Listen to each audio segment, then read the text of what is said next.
You know, this is focused on Omaha's local business scene, but I'm going to broaden the specter. I'm going to speak in broader terms.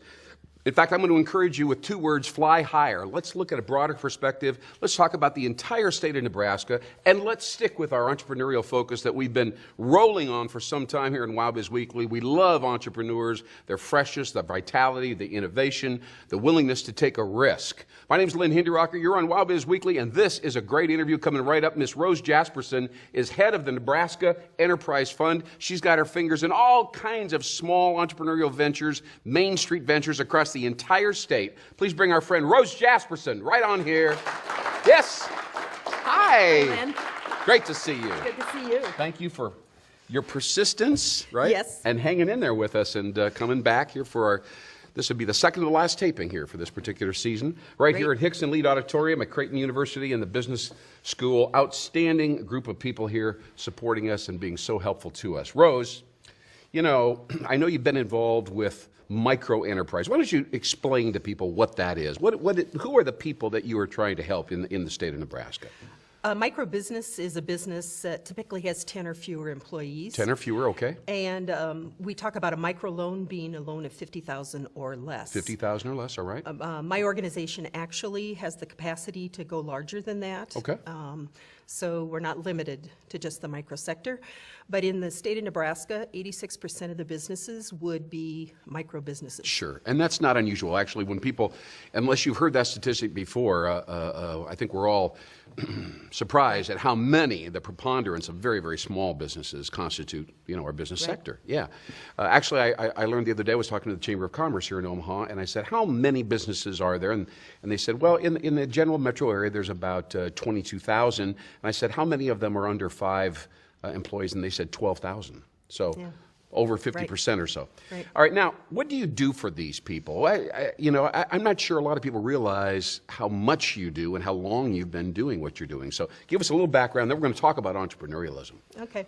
The Nebraska Enterprise Fund started in 1993, and our purpose from the beginning was to gather funds to help support the work of programs that work with micro businesses. Okay, so you're basically putting money into training and development kinds of programs? We serve as an intermediary where we can make loans to programs and they can use that money to lend to the businesses. We also do capacity building with them. But in the last couple years, we received some extra money from the state of Nebraska, and they said, we want you to do direct deals with businesses. Oh, it's to lend money. Right. Okay. And so we did some design innovation work, and we now can do direct loans to businesses as large as $150,000. Wow, good. And we have a CD product, which is unique in the marketplace. Now, what's a CD product? We use that in instances where the bank has a deal that they like, but for some reason, one of the C's is not there. It's not enough to be good on their books. Okay. And they come to us and they say, okay, the collateral is too soft on this deal. Could you help us with the investment of a CD in the bank? I see. And that CD then serves as collateral on the loan. You create collateral. Exactly. Essentially for worthy ventures. Right. That's a great idea. That's a great innovation. And that's been the last 2 years? Yes, yes.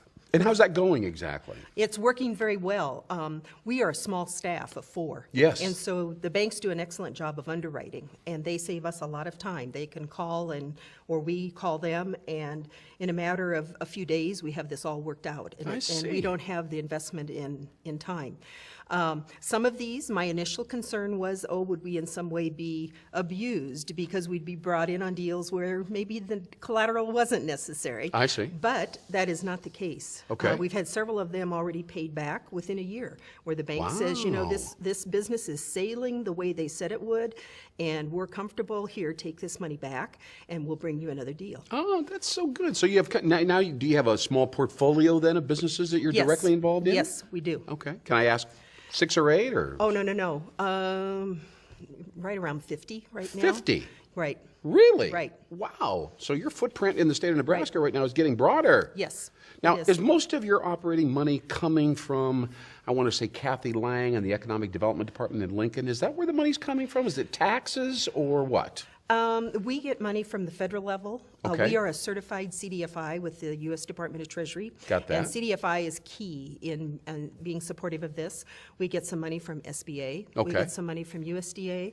We get some money from the Department of Economic Development. Wow. We get money from banks. You do? Yes. Where they we directly actually give you money to? Well, they don't give us money. They make us very low interest loans. They call them equity and equivalent investments. I see. And it's a way for them to get their money invested into Community low stuff. income, right, into low income markets. Okay.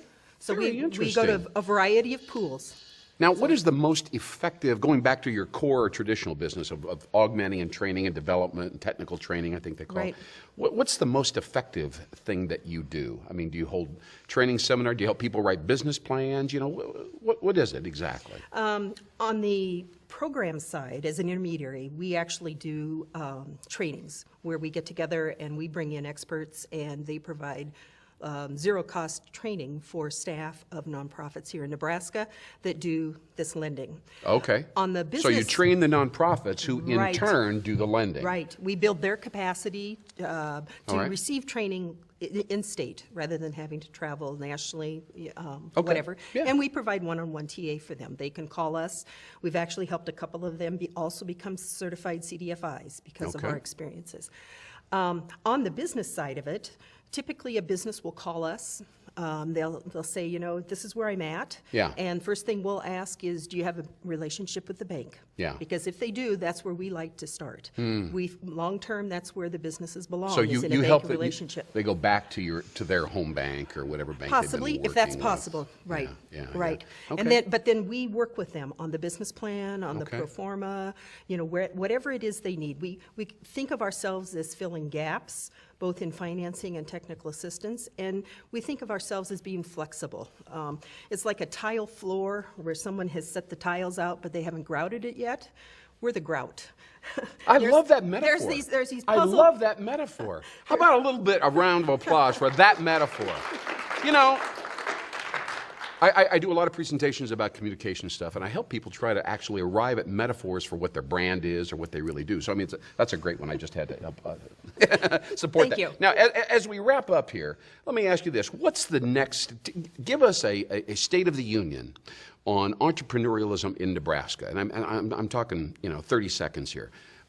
What's the overall, I got the impression it's kind of decreased in importance and in visibility in the state of Nebraska, but I could be wrong. I don't have that perspective like you do.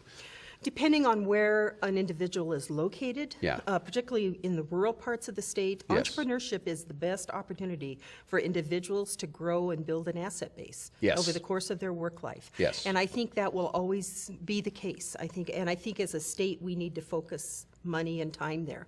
In recent years, the state has put money into the innovation side Yes. of entrepreneurship, Yes. and that's very good. But I think it's always important that we keep balance and make sure that all segments Because not are everybody's going to be a supported. high-tech entrepreneur. That's There's right. always going to be somebody out in Bassett, Nebraska that's going to want to open a window washing service. That's right. And the question is, what does Nebraska do for that person? And my sense is you serve that person. Exactly, we do. Very interesting. We do. Well, is this an interesting person? Is this a very interesting thing? I think a lot of people don't realize that they don't know what CDFIs are. They don't even understand that this whole part of our economy exists to serve the entrepreneur. Thank you, Rose Jaspersen, for being here. It's my pleasure to have you. Thank you very much. Rose for the Jaspersen, right here on opportunity. Wild Biz Weekly. We'll be right back. Thank you for joining me on WildBizTV.com. Thanks again. We'll see you soon.